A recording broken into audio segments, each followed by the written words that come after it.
بعد از مدرسه، اما بلافاصله بعد. گاهی اوقات هم این اتفاق میافتاد اما بود. بعضی اوقات در روزهای اولیه. با همایون عمو بیشترین سکانس رو داری. اگر اشتباه نکنم. من همین فکر می‌کنم. بعضی‌ها با آیزا عمه هم. اما ندیم عمو هم بود.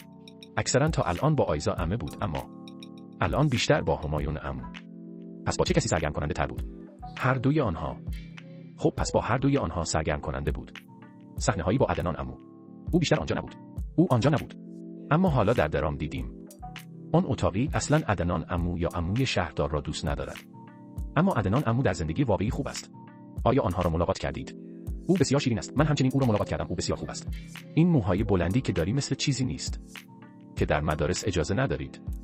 بنابراین مدرسه شما از شما نخواست که آنها را قطع کنید. آنها از قبل می‌دانستند که من برای یک درام کار می‌کنم. درست. آنها اجازه چنین کاری را در مدرسه ندادند، اما به آنها گفته شد.